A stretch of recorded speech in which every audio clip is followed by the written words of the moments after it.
দেখো আমি সবার ফলোয়ার করি না।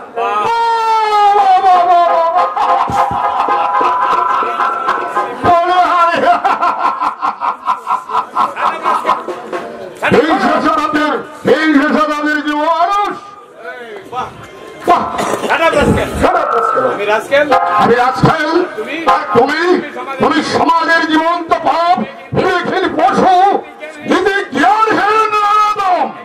একটা বিবাহিত নারীর অবচেতন মনে ঘুমন্ত স্পৃহাতে সরসরি দিয়ে ঘর ভাড়ার মধ্যে করছো পশু।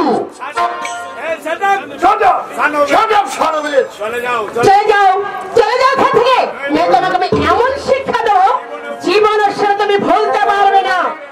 শিক্ষা দেবে আমাকে?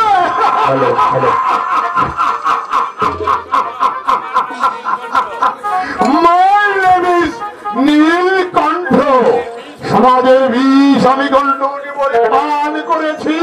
পলাপুর সমস্ত তরুণীতে উশৃঙ্খলতার নোনা জল ঢুকে হতে চলেছে। অথচ যাত্রীরা নির্বিঘাত আমি তার জল সমস্যা করছি।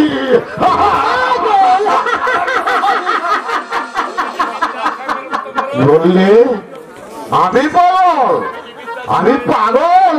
তুমি কি বিদ্যাসাগরের উত্তর পুরুষ? তুমি কি নেতাজির বংশধর? তুমি কি অগ্নি শিশু সূর্য সৈরাজ্য? তুমি কি পরিবারের তীরে বিড়ি সিংহের বিরুদ্ধে না? তোমরা তাদের কেউ নয়। প্যান্ট পরে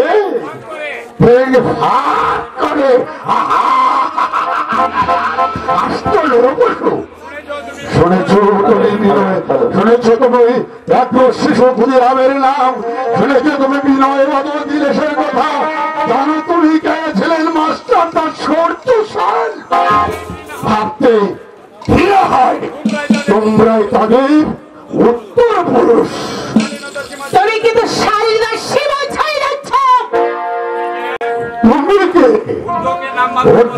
নাম মাত্র বছর তারপর নেমে এসেছেন।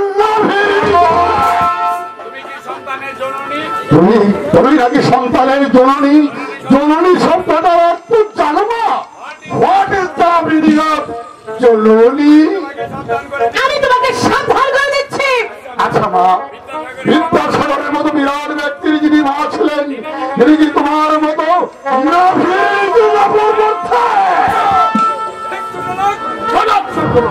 বাংলার ভাগা সদস্যের গর্ভধারীর উত্তঙ্গ বসন ছিল না? নেতাজি সুভাষচন্দ্র জননী তোমার মতো নির্লজ্জ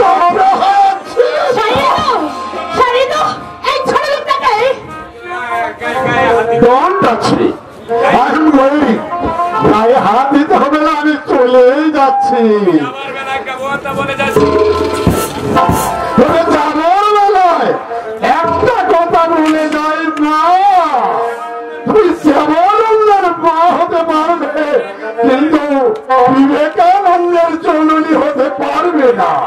তুমি গুম্বার নায়িকা হেমাঙ্গী হতে পারবে কিন্তু শিবের বউ হৈমবতী হতে পারবে না।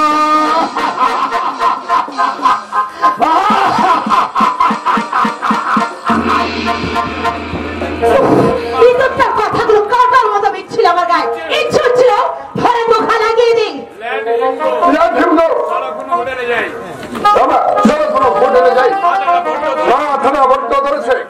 একটু বিহার বাকি একটু বাংলা বাংলা খেলে চলো হুইস্কি খেয়ে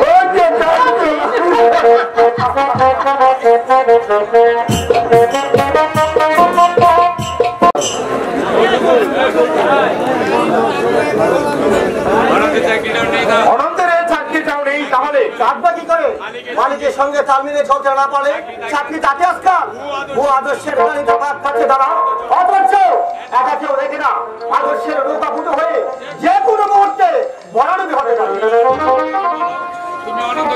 তুমি অনন্তকে বলো একবার দাদার সঙ্গে দেখা করে আসো। দাদার ফার্মে বাহিরের লোক কত চাকরি করছে, আর ভগ্নিপতি বুঝে একটা ব্যবস্থা করে দিতে পারবে না? একটা কথা বলবো না, তুমি রাগ করবে না বলো? হ্যাঁ বলো। শৈলেন্দা কিন্তু 4 বছর আগে সেই শৈলেন্দা নেই। এমন পরিবর্তন হয়েছে তার, শুধু পোশাক আছে কিনা, তার মানসিক পরিবর্তন হয়েছে। হয়তো তাই, কিন্তু কাল আমার সঙ্গে বাজারে দেখা হয়েছিল, আমি কথা বলার চেষ্টা করেছিলাম, কিন্তু উনি আমাকে এমনই দিলেন না।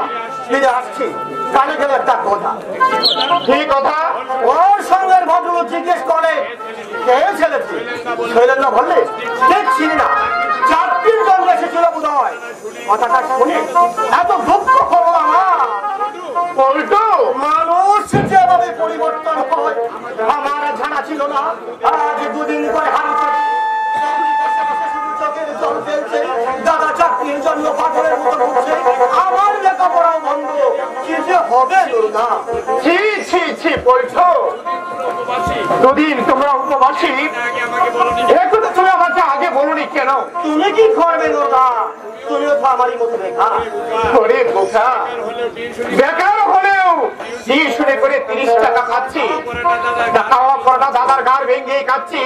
অবশ্য বাবিকে মাসে মাসে 10 টাকা পাঠাচ্ছি, আর 10 টাকা দিচ্ছি বাবার পকেট করে ভাবো, আর বাকি দাদাকে ভাবলে সত্যি অবাক লাগে দুর্গা। তুমি শৈলেন্দ্র সহোদর ভাই, একজন সময়ের সিঁড়ি ভেঙে সৌভাগ্যের স্বর্ণের শিখরে উঠে গেছে। অর্থের অহংকার থাক, ছলাই ভলাই বন্দিতে, আর তুমি ওরে পাগলা,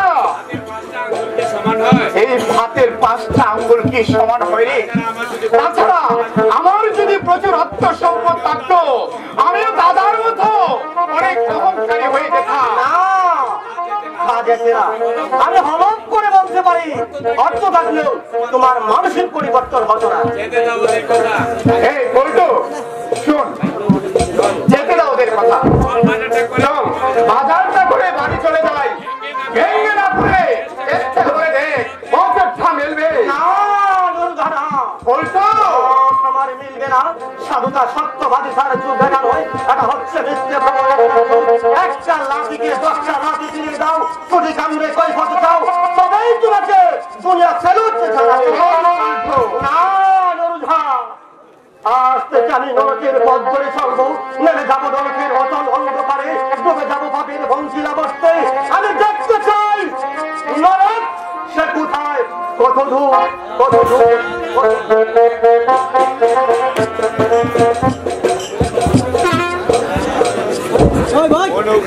অনুগ্রহ করে আমাকে একটা ব্যবস্থা করে দেন দাদা, নইলে যে অবশ করে মরতে হবে। আমি আপনাকে বিরক্ত করতে আসলাম না, চন্ডিমা বললে তাই। দেখো অনন্ত, 1বার নয় 2বার নয়, 3-3বার আমি তোমার চাকরি ব্যবস্থা করে দিয়েছি। 1 বছরের পর কোথায় তুমি ছুটতে পারবে না। আমাকে ইলিগাল কাজ করতে বলেছেন তাই। সব বড় পদার্থ, যাদের পেটে ভাত নেই, পরনে কাপড় নেই, এই কথাগুলো ব্যবস্থা না, তাদের আবার লিগাল ইনলিগালের প্রশ্ন। তোমার দায়িত্ব আমি কেন স্বয়ং বিধাতা এসে বুঝাতে পারবো। আপনি পারবেন হয় আমাকে একটা ব্যবস্থা করে দেন। আবার বলবে তোমার মতো পদার্থে চাকরি হবে না। তুমি আর নরেন দুটোই ক্ষমা মহাপুরুষ। সাধুতা সত্য বলে তোমাদের জীবনের মূল মন্ত্র। এখন আদর্শ ধরে জল খাও, আমার কিচ্ছু করবার নেই। আর দুদিন আমরা উপবাসী, দয়া করে পুরা করে টাকা আপনি দেন। তোমার কাছে বুঝলে, তোমার কাছে বোন বিয়ে দিয়ে আমি চুলের দায়ে ধরা পড়েছি। যে অপদার্থ বিয়ে করে স্ত্রী ভয় বসে দিতে পারে না, আর গলায় দড়ি দিয়ে মরা উচিত। 20 টাকা কেন, 20টা পয়সা আমি তোমাকে দেবো না। বছর দিয়ে অনেক ঢেলেছি, আর ঢালতে প্রস্তুত নই। আপনি আমার আত্মীয়, তোমার মতো পদার্থকে আমি আত্মীয় বলে স্বীকার করি না। চন্দ্রার জীবনটা তুমি ব্যর্থ করে দিয়েছ। ভরণ পোষণ যদি দিতে নাই পারবে, তখন বিয়ে করেছিলে কোন লজ্জায়? যাও গলায় দড়ি দিয়ে মরো গিয়ে। আপনি ঠিকই বলেছেন দাদা, আপনি ঠিকই বলেছেন। আমার মতো হতভাগ্য বেঁচে থাকার কোন সার্থকতা নেই এই সমাজের সঙ্গে। আমি যখন নিজেকে খাপ খাই নিতে পারলাম না, তখন আমার মরাই উচিত, মরাই উচিত। মরবার জন্য বললে, মরবার জন্য মনের জোর থাকা চাই। সেই স্টিভেনও তোমার মধ্যে নেই। সাধুতা সাধুতার সত্যবাদিতার যুগ এটা নয়, এটা হচ্ছে সততা প্রবঞ্চনার যুগ, জালে বেজালের যুগ। সত্যি মাঝে থাকে আপনিও 12-14 বছর লক্ষ্যবতী বাঁচেছিলা এই কুৎসিত সুন্দর পৃথিবীতে। আমিও বাঁচতে চাও না, আমিও বাঁচতে চাও না। এই দুর্বিশ্ব দারিদ্র বুঝা বরণ করার চেয়ে চলন্ত গাড়ি নিচে শেষ করে দিব আমার বুকের জীবন। হে পরিবার ধরিত্রী, তোমার সন্তানদের সঙ্গে আমি আপোষ করতে পারলাম না। বিদায় বিদায় বিদায়।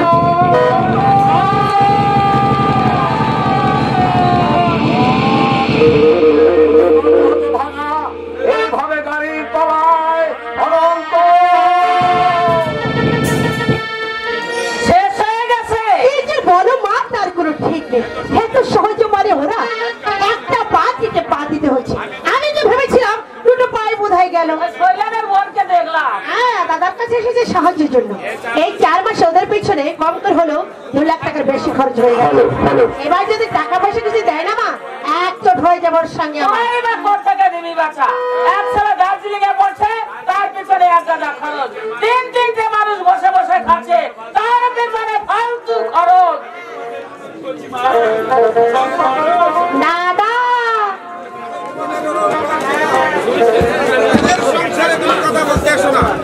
সাহায্য করো করো নাই করো সে বুঝবে শৈলে। তুই থাম বাবু থাম। আমার মেয়ে জামাই ভালো মন্দ আমি বুঝবো না? কথাই বলে নিষ্কামা শ্বশুরের বচন মিঠে, বসে বসে খাইছি জল পিঠে। গিরানিগিরি করে যা পেয়েছিল, মেয়ের বিয়ে দিয়েই তৃপ্তি। তুমি ভট্ট মাঝে কথা বলো মা।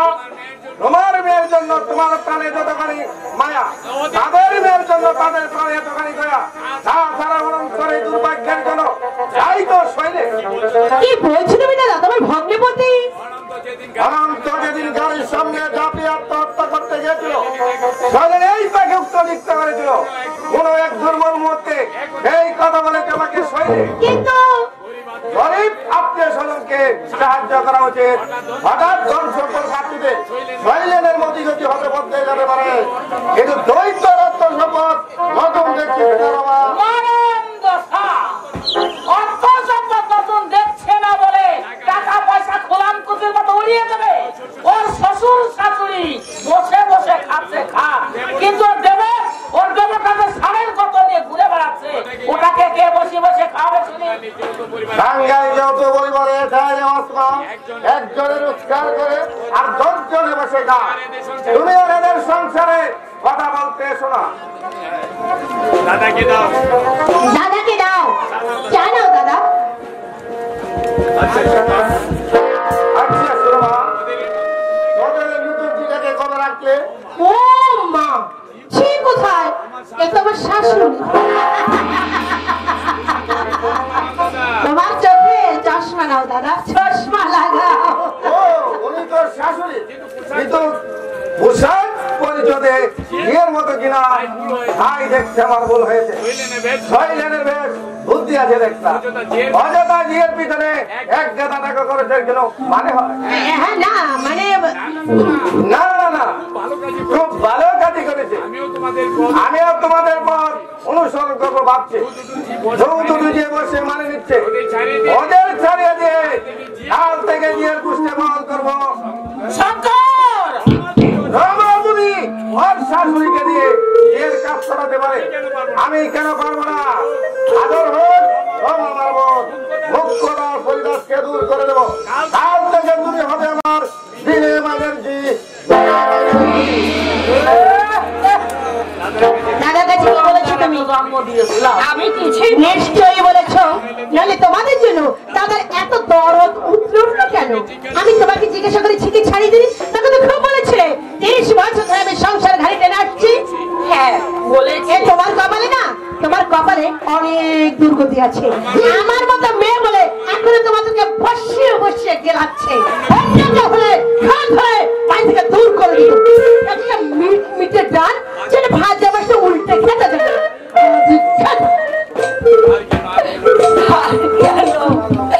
আর কেন ঠাকুর? এবার তুমি আমাকে মনে করো দয়াময়। এবার তুমি আমাকে দয়া করো।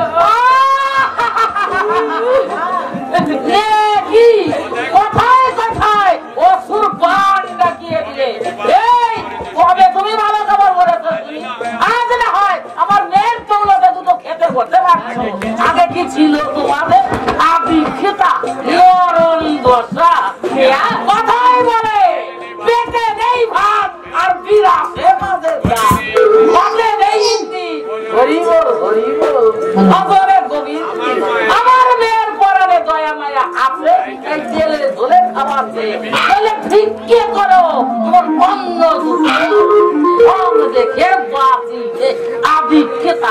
আর কেন তুমি আমাকে মনে করো ছেলে বিয়ে দিয়ে আমি সুখ শান্তি চেয়েছিলাম, সুখ একেবারে তেলের মতো গড়িয়ে পড়ছে। শান্তি রাখবা আমি জায়গা পাচ্ছি না, জায়গা পাচ্ছি না। আমি তাহলে কি করবো দাদা? ওর এই অবস্থা, ঠাকুর বেকার, আমি অসহায় মেয়ে। হাসপাতাল থেকে সুস্থ করে বাড়িতে এনে দিয়েছি। আর কি আমি করতে পারি বল? সারা জীবন তোদের বোঝা বহন করা কি আমার পক্ষে সম্ভব? তাহলে কিছু টাকা পয়সা দাও, একটা স্টেশনারি দোকান দিয়ে বসো। টাকা পয়সা এখন দেওয়া আমার পক্ষে সম্ভব না। দাদা 3-4টি গাড়ি পেট্রোল খরচ, ড্রাইভারদের মাইনে, প্রতি বছর দেবকে 5,000 টাকা করে পাঠাতে হচ্ছে। এর উপর আছে আত্মীয় স্বজন, লোক লৌকিকতা। এসব তোরা যদি না বুঝিস। বেশি আমি চাই না দাদা, 1000-500 টাকা অন্তত দাও। প্রতি মাসে একটু করে পাঠিয়ে দিচ্ছ, তাতে তোমার অনেক খরচ হচ্ছে। হ্যাঁ তা হচ্ছে, তবে তুমি আমার বড় ভাই, ভগবান তোমাকে সুদিন দিয়েছে। তুমি যদি আমাকে দুঃসময়ে সাহায্য না করো, আমি কার কাছে হাত পেতে দাঁড়াবো দাদা? এখন টাকা পয়সা দেওয়া আমার পক্ষে সম্ভব না। দাদা আসছে মাসে সুরমা পশ্চিমে বেড়াতে যাবে, মা বলছে আমিও যাবো। কাজেই মা পশ্চিমে বেড়াতে যাচ্ছে, বাবাও যাবে। তাহলে আমার যদি এই দুর্বিপাক না হতো, আমিও মার সঙ্গে 2-4 দিন ঘুরে আসতে পারতাম। আরে মা কাজকর্ম করে কোথায় যাবে? এই যে বললি মা যাচ্ছে, আরে মা মানে সুরমার মা, মা শাশুড়ি।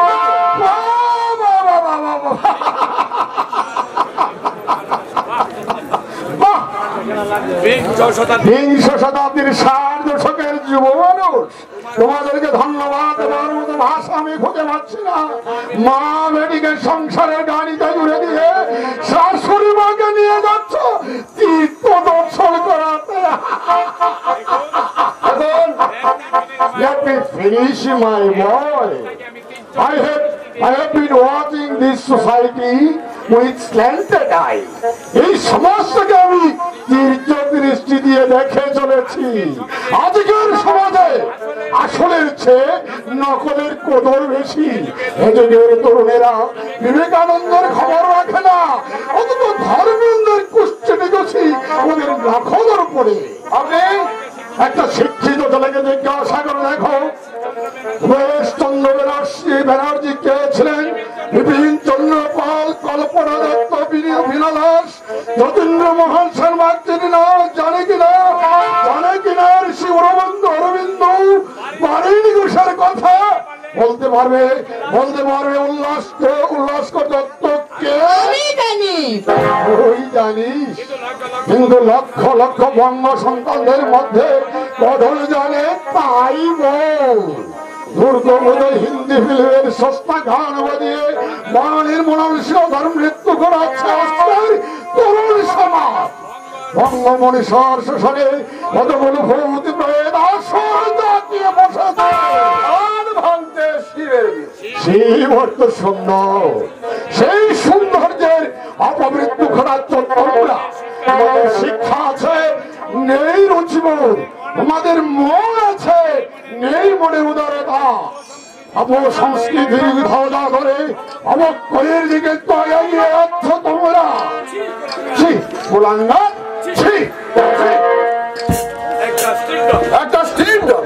আমি তাহলে কি করবো দাদা?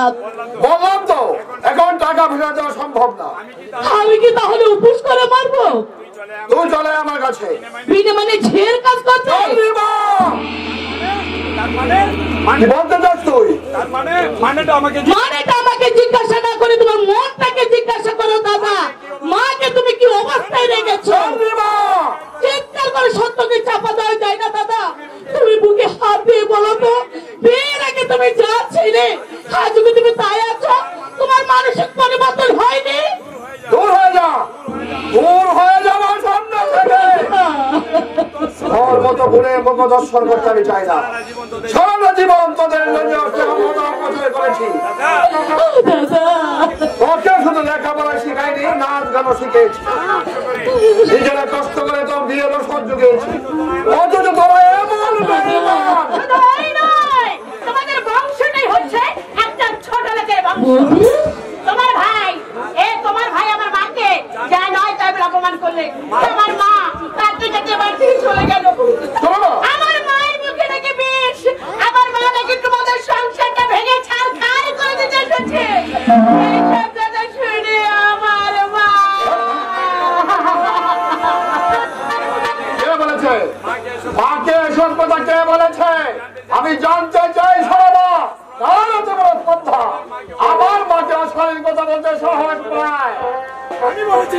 আমি বলেছি দাদা, ধরেন চন্দ্রিমা তোমার বোন, তাকে সাহায্য করা না করে একান্ত তোমার ব্যক্তিগত ব্যাপার, কিন্তু বাহিরের লোক সেখানে এসে নাক গলাবে কেন দাদা?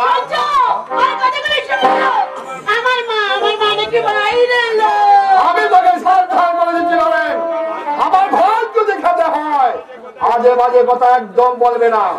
মাকে আমি দেবীর মতো শ্রদ্ধা করি। মাকে নয় দাদা, মাকে নয়, বলো শাশুড়ি মাতাকে। মাকে তো রাত্রি করে জের কষ্ট করে পাকাপাকি করে ভর করে দিয়েছো দাদা। সত্যি দাদা, তোমাকে ধন্যবাদ দেবার ভাষা খুঁজে পাচ্ছি না। সত্যি তুমি বিংশ শতাব্দীর পঞ্চদশের শ্রেষ্ঠ মহাপুরো। এই মুহূর্তে তুই আমার বাড়ি থেকে বেরিয়ে যা। কোনো কথা নয়, এতদিন পিতায় বসে ঘিরে ফেলেছি, আর ধানতে প্রস্তুত নয়। দুষ্ট বড়দেরকে শূন্য ঘর অনেক ভালো না থাকে ঢের বেশি। বিয়ে করেছি আসে 15 বছর, এই 15 বছরের মধ্যে একটা দিনও তোরাকে শান্তি শান্তি দিচ্ছে। অথচ আমার এই সৌভাগ্যের বলে আছে ওর অক্লান্ত চেষ্টা। বেহায়ের মতো এখন এখানে দাঁড়িয়ে আছে, আমাকে তো অমন কথা বললে আমি গলা দড়ি দিব। আমি অনেক দেখেছি, কিন্তু তোমার মধ্যে এমন বেহায়া আমি জীবনে আর বৌদি,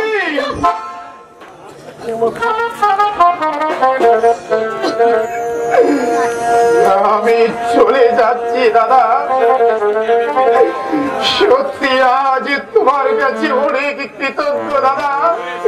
তুমি আজ আমাকে এই বাড়ি থেকে দূর দূর করে তাড়িয়ে দিলেও একদিন তুমি আমাকে অনেক ভালোবাসতে দাদা। একদিন তুমি আমাকে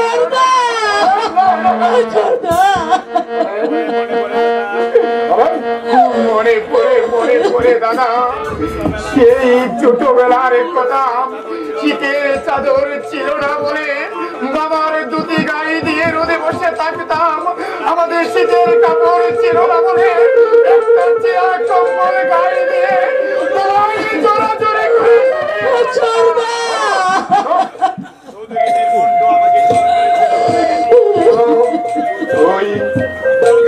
চৌধুরীর মন্টু আমাকে চোর মেরেছিল বলে ইট মেরে তুমি মন্টুর মাথা ফাটিয়ে দিয়েছিলে। আরে কোথায় হারিয়ে গেল আমার সেই ছোটবেলার দাদা? কে তাকে আমার বুক থেকে চিনে নিয়ে গেল? কে তাকে আমার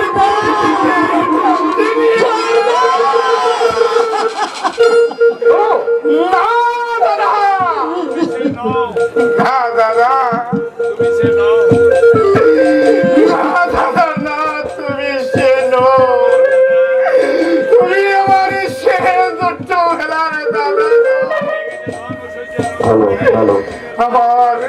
আমার সেই ছোটবেলার দাদা হারিয়ে গেছে। আমার সেই ছোটবেলার দাদা হারিয়ে গেছে তোর সহ্যের অন্তরালে। অক্ষের নিচে চাপা পড়ে মরে গেছে তার স্থিরশীল মন। এই পৃথিবীর কোণে কোণে খুঁজলেও আমি আমার সেই পাবো না। আমি আমার দাদাকে খুঁজে পাবো না। চন্দ্রা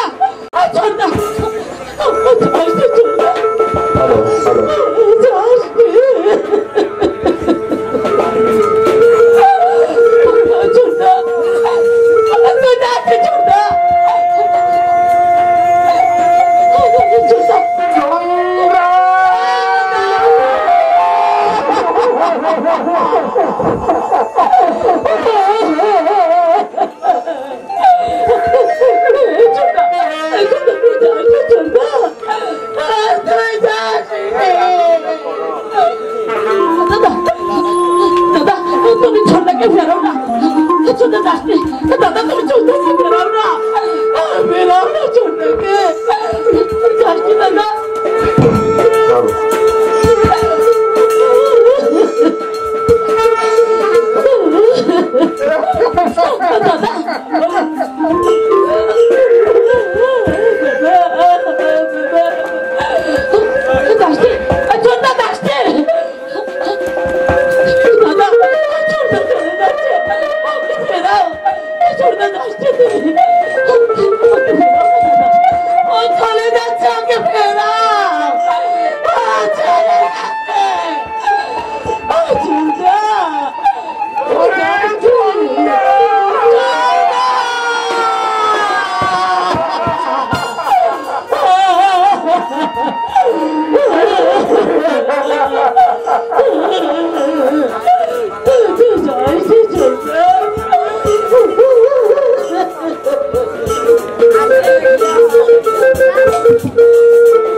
আরে বাইরের পৃথিবীর লোক একবার ঘুরে দেখে আসুন না। তোমার মনটা যেমন নিষ্ঠুর হয়ে গেছে দাদা, আগে আমি বুঝতে পারিনি তোমার জীবনে প্রাণমাত্র দেহ বাবা কোনো দাম নেই তোমার কাছে, কোনো দাম নেই তোমার কাছে। 10টা টাকা নিয়ে যা। ভিক্ষা দিচ্ছ? ভিক্ষা যদি নিতে হয় তাহলে তোমার কাছ থেকে নেবো কেন? প্রকাশ্য রাস্তায় দাঁড়িয়ে ভিক্ষি করবো, হাত পেতে দাঁড়ালে কিছু না কিছু পেয়ে যাবো। তোমার দেহ বাবা যে এইভাবে মৃত্যু হবে দাদা, আমি স্বপ্ন ভাবিনি দাদা, আমি স্বপ্ন ভাবিনি। আজ থেকে মনে করবে চন্দ্রানি বলে তোমার কোনো বউ ছিল না, চন্দ্রানি মরে গেছে দাদা, চন্দ্রানি মরে গেছে, চন্দ্রানি মরে গেছে, চন্দ্রানি মরে গেছে দাদা, চন্দ্রানি মরে গেছে দাদা, চন্দ্রানি মরে গেছে দাদা, চন্দ্রানি মরে গেছে।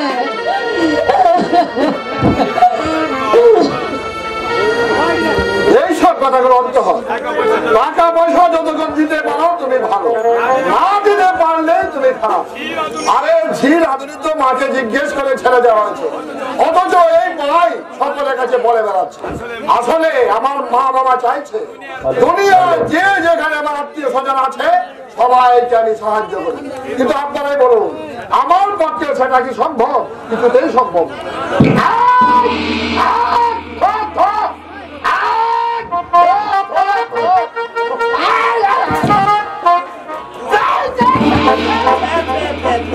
আরে থো থো থো থো শালা বাড়ি থেকে একেবারে নরক কুল্লু বানিয়ে তুলেছে। এমন ভাড়াতে আমার অফিসে ঢুকেছিল, ওরা ভাড়া দেওয়ার তো নাম কি নেই, বাড়িটাকে একটু পরিষ্কার পরিচ্ছন্ন করে রাখবে তারও বাড়াই নেই। অনন্ত বাবু, অনন্ত বাবু,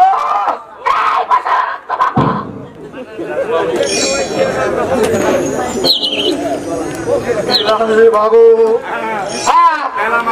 এলাম, আপনার চন্দ্রবদন দর্শন করতে এলাম।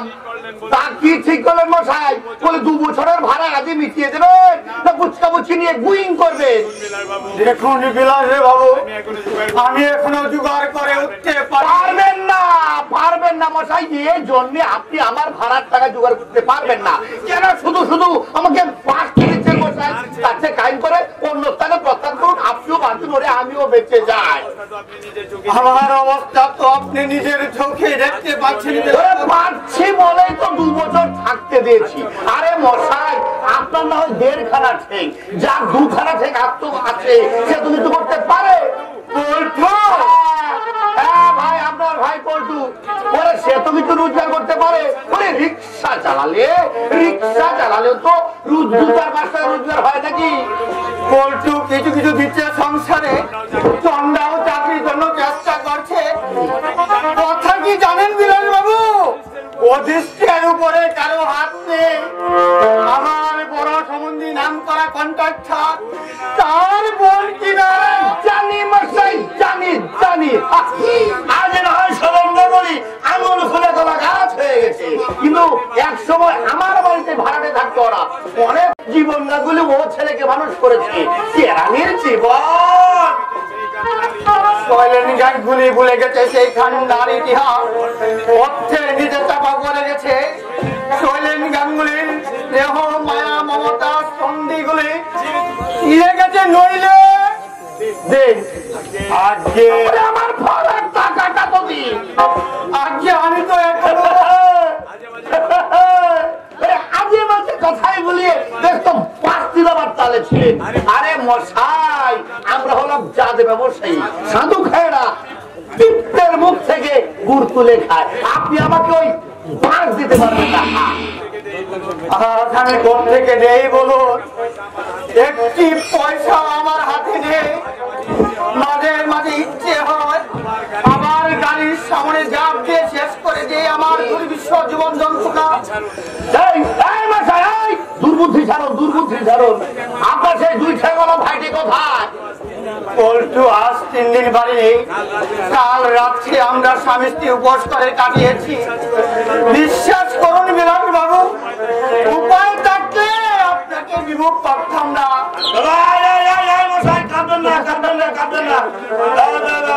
ঠিক আছে, ওই 1 বছরের ভাড়া আমি ছেড়ে দিচ্ছি, আর 1 বছরের ভাড়াটা আমাকে দিন।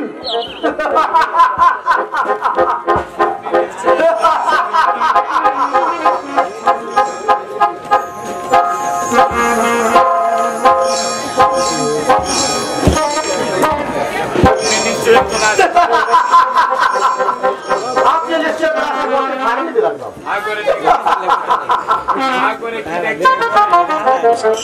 আরে হা করে দিলেন কেন মশাই? জানো আসলটা কত কি জানেন? টাকা পয়সা উঠছে, একটু জানা কি করে বাজারস্থ চলে যাবে। আরো আছে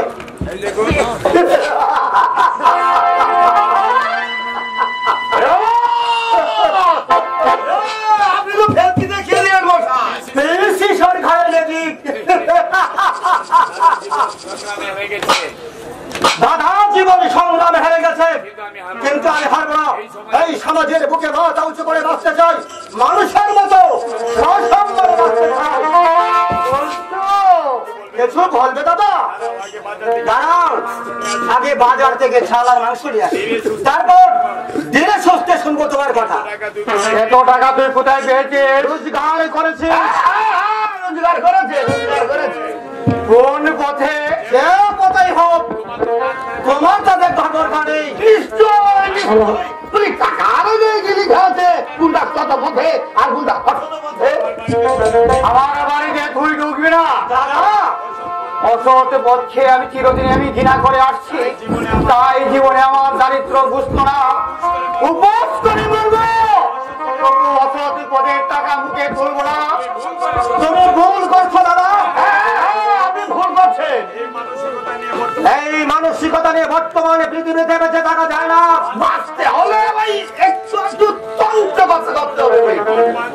এমন বাঁচা আমি বাঁচতে চাই না। এখনো চিন্তা করে দেখো দাদা। দেখেছি তোমার বড় সম্বন্ধে কি করে ধনী হয়েছে তুমি জানো? জানবার দরকার নেই, ওদের যা খুশি তা করো। আমি রন্ধ পথকে চিরদিনই গুণা করে আসছি। তুই কি আমাকে জিনিস না বলতো? তুই কি জানিস না আমি উপোস করে মরবো? তবু অত টাকা মুখে রোজগার করবো না, এতটুকু স্নেহ নেই আমার। তবে থাকো তোমার মন্দাতা আমলের বস্তা পোষা আদর্শ নিয়ে তোমার নিজে বাক্য শুনে আমার পেট ভরবে না দাদা। বলতে পারো আজকে সমাজে কোন মানুষটা সৎ পথে আছে?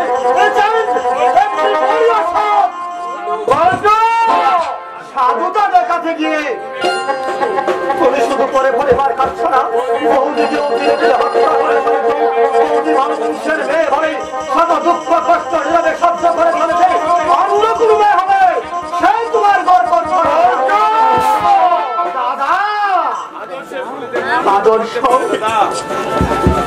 আদর্শের বলতে মন হয়তো বলতে পারে দাদা, পেটের জ্বালা নিতে বাক্য মানে না, নিতে বাক্য মানে না, মানে না, নিতে বাক্য ওদেরকে আমি কি করে বুঝাই? পৃথিবীর শুদ্ধ মানুষ হয়তো অসৎ হয়ে যাবে, কিন্তু আমি কেন মত হব না? বাধা কোথায়? বাধা বাধা হলো এই পেট নামক রাক্ষস। বিলাসে বাবু, প্রত্যেকটা ধনীর ইতিহাস খুঁজে দেখুন, তাকে মাস না দিয়ে পাঠানোকে ধনী হয়েছে। কেউ মাস দিয়েছে সরকারকে, কেউ মাস দিয়েছে বন্ধুকে, কেউ বা সবাই, কেউ বা সদর ভাইকে মাস দিয়ে জনতার মধ্যমণি হয়ে গেছে। কিন্তু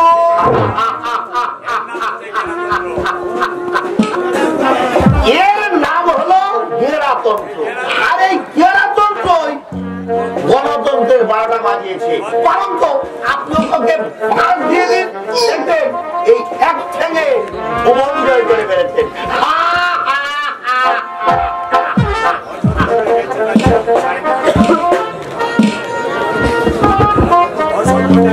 অসৎ পথে বেঁচে থাকা বাঁচতে চাই না।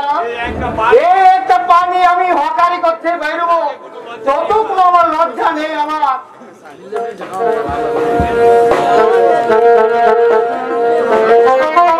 কি দেখছো মন করে? তোমাকে তাই বুঝি? আমাকে বুঝি নতুন দেখছো? সকালে বাড়ি থেকে বেরোলে ময়লা যুক্ত শাড়ি নিয়ে ফিরে এলে রাজরানীর বেশে। আসলে আমি বুঝতে পারছি না চন্ডা, কি করে ওটা সম্ভব হলো? তুমি কি আলাদিনে আশ্চর্য প্রদীপ পেয়েছি।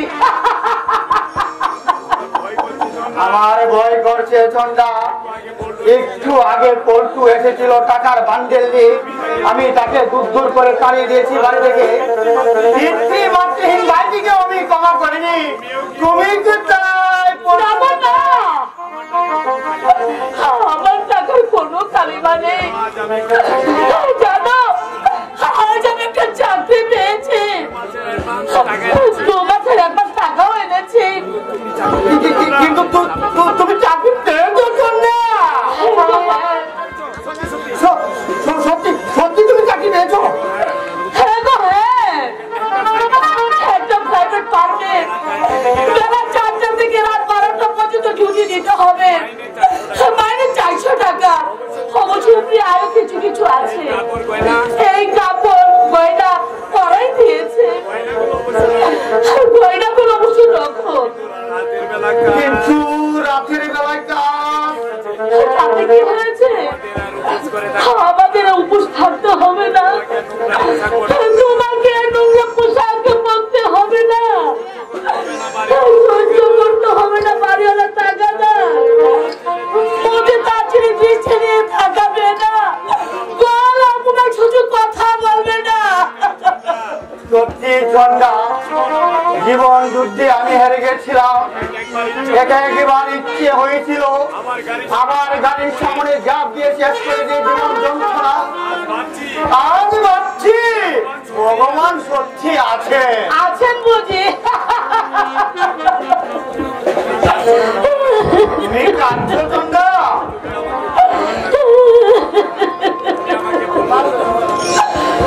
তুমি আমাকে ভুল বুঝে রাখো। চোখে জল চোখে নয় আনন্দে। জানো, আমি 2 বছর আগে দাদার কাছে সাহায্য চেতে গিয়েছিলাম। দাদা আমাকে 10 টাকা ভিক্ষে দিয়েছিল। ভিক্ষে যদি করতে হয়, আমি দাদার কাছ থেকে ভিক্ষে নেবো কেন? আমার রূপ আছে, আমার যৌবন আছে।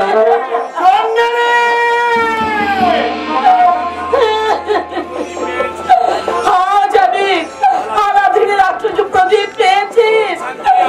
সুখ শান্তি আমার হাতের মুঠোয়। ইচ্ছা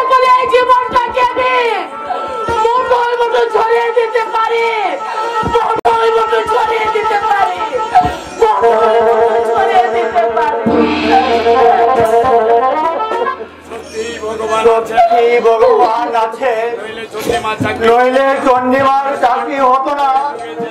এই যুগে ছেলেদের চাইছে মেয়েদের সুযোগ সুবিধা বেশি, কিন্তু বেলা 4টা বাজে ডিউটি, খুবই কষ্ট হবে চন্ডিমার, কিন্তু উপায় নেই। বেঁচে থাকার জন্য এতটুকু তো কষ্ট করতেই হবে, এতটুকু কষ্ট করতেই হবে।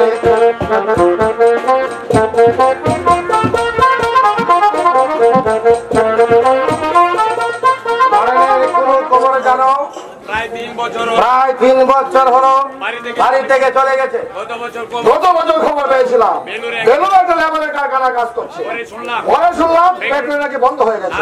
তারপর আর কোনো খবর আমি পাই। আজকের আনন্দের উৎসবের দিনে ধরনের কথা আমার বারবার মনে পড়ছে। শুনে তোমাদের বাড়িতে আমি প্রথম যেদিন এসেছিলাম সেই দিনের কথা আমি আজও বলিনি, কিন্তু আমি জানি শুনে তুমি কি কৈফত যাবে, কিন্তু কৈফতের কর্তব্য শেষ হয়ে যায় না। শুধু কর্তব্যই নয়, তার চেয়ে বড় হচ্ছে মহত্ববোধ। মানুষ তো পশু নয়। আমি আমার কর্তব্যের অবহেলা করিনি, কিন্তু তোমার কারণে ছেলে সুরমাও দোষী, আমার জননী নির্দোষ। কিন্তু দাদা কথা কি জানো? ছেলে ছোটখাটো কথা, ছোটখাটো অবহেলা বাবা মার অন্তরে ছেল বিষ করে, অথচ সুচ্চার কণ্ঠে প্রতিবাদ করা যায় না। শুধু অন্তরে তুষের আগুনের মতো দাও দাও করে জ্বলতে থাকে।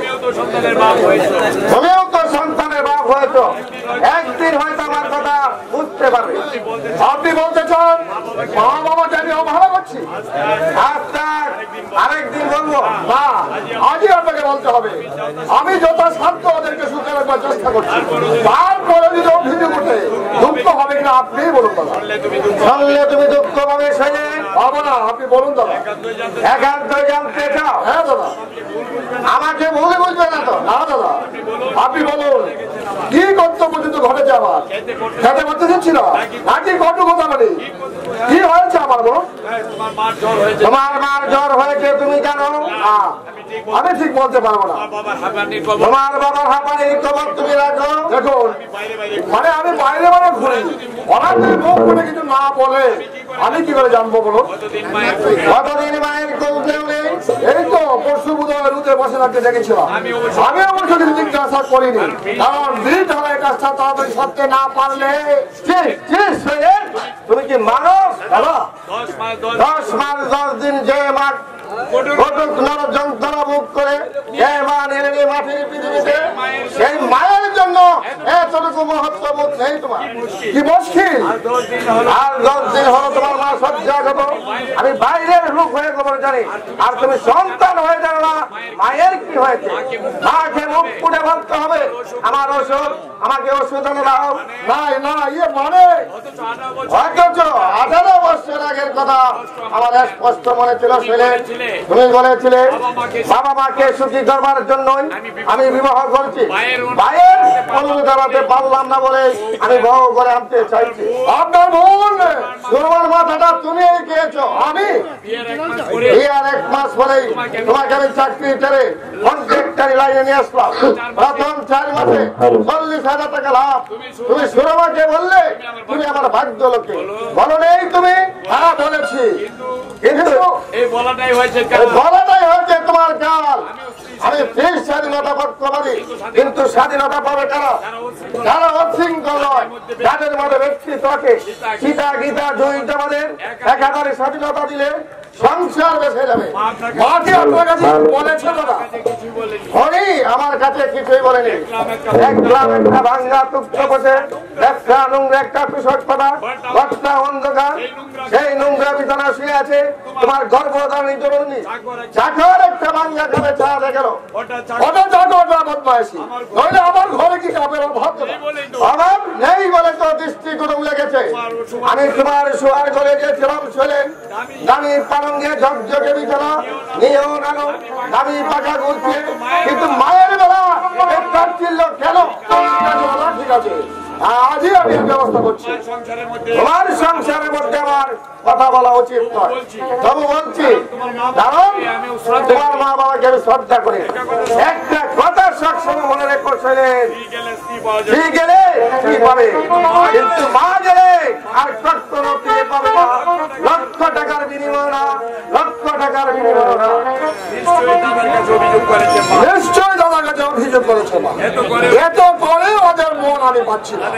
দাদাকে ডেকে নিশ্চয়ই বলেছে আমাকে বাঙ্গা কাপে চা খেতে দিয়েছে। কি ভাবছিস দাঁড়িয়ে দাঁড়িয়ে? কিচ্ছু না। জানিস বলেন্দু মনটা ভীষণ খারাপ হয়ে গেল। কেন? শঙ্কর দাকে মা কি বলেছে, তাই শঙ্কর আমাকে 10 কথা শুনিয়ে দিলেন। তো সব ফালতু কথা, খাওয়াটা জব্বর হয়েছে। চল একদম দেখবো তোর সেই নতুন সাথীর খবর কি, বললে চমকে দেবে। কথা যখন দিয়েছি দেখাবো এমন জব্বর বল, আজ পর্যন্ত তুই একটাও দেখিস বয়সে দেখে বুঝতেই পারবি না 17 কি 37। ভালো বলছে, ভালো বলে একেবারে ছমছম, দেখলে তোর খেতে ইচ্ছে করবে। অবশ্য পেটের দেয় নতুন লাইনে নেমেছে, নাচ গান ভালোই জানে। সানন্দু এই মায়ের রাখা যাবে তো? দেখবো চেষ্টা করে। তোর গোপাল কবে আসছে রে? গোপাল বেটা তোর জমিদার দেবব্রত গাঙ্গুলি, ছেলে একখানা বটে, 9-10টা বছর একবারও ভারী ফিরেছ। সেই যে বললে বাড়ি যাবো না, যাবো না তো যাবোই না। দেবদিন চালকের মধ্যে আসছে, জানি শোনেন সত্যি আমি সন্তান গর্বে গর্বিত। নিশ্চয় নিশ্চয় নিশ্চয়। অতিথি পরীক্ষায় প্রথম হয়েছে, বিকম পরীক্ষাও ভালো মার্ক করেছে। নিশ্চয়ই ভালো একটা কিছু করবে। এমনই ছেলে গত বছর পুজো ছুটিতে আমি এবং রমা দেখা করতে গিয়েছিলাম। কথা বললে একেবারে মেপে মেপে, বয়স অনুপাতে একটু বেশি গম্ভীর, তাই আমার ভয় হয়। বুঝলি, ভয় হয়। নিজের সন্তানকে তুই ভয় পাস না? মানে চল দোকান খেলে বেরিয়ে পড়। আরেকটা কথা বল, তোর দেবব্রত বাড়ি এলে কিন্তু জব্বর একটা পার্টি দিত। হ্যাঁ সে তো হবেই, সে তো হবেই। এত বছর পর আমার একমাত্র সন্তান প্রবাস থেকে বাড়ি ফিরছে, আমি তার অনারে পার্টির ব্যবস্থা করবো না? নিশ্চয়ই করবো, নিশ্চয়ই করবো। চল চল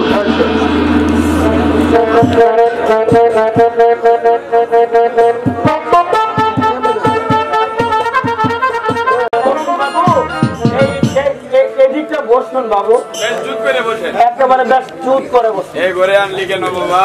ভুবন আমাকে এ করে আনলে কেন রে বাবা? খাবার আমাকে ঘরে দিলেই তো পারতে। খাবার ঘরে একটু অসুবিধা আছে বাবু। ভদ্রলোকের মেয়েরা খাচ্ছে, আপনি বুড়ো মানুষ, ঝামেলা হবে বটে। ছাড়া ওরা ভালো মন্দ খাচ্ছে। আজ কিসের উৎসব রে ভুবন? সকাল থেকে মাইকে হিন্দি গান বাজছে, লোকজনের আনাগোনা, হাসি হলো। আপনি দেখছি একেবারে কোনো খবরে রাখছেন না বাবু। আমাদের বড় বাবুর আজকে জন্মদিন গো বাবু। এই দিনেই তো তিনি জন্মাইছিলেন, আপনি তার বাপ। এই দিনেই কি জন্মেছিল শৈলেন? আমার ঠিক মনে নেই, ওর মা হয়তো বলতে পারবে। আচ্ছা ভুবন, যার পেটে জন্মেছিল তাকে কি দেখেছে? তার আশীর্বাদ নিয়েছে? তার পদধূলি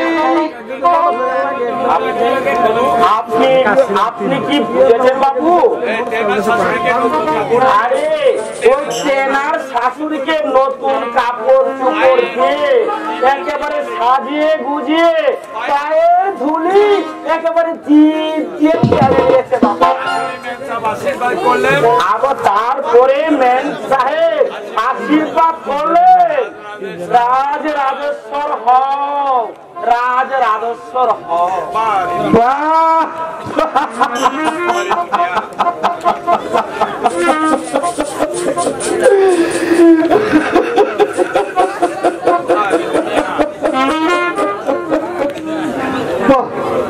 আরে দুনিয়া মাকে ডেকে জিজ্ঞাসা করলো, মাকে ডেকে জিজ্ঞাসা করবো না, শাশুড়ির আশীর্বাদ নিয়েই জন্ম হয়ে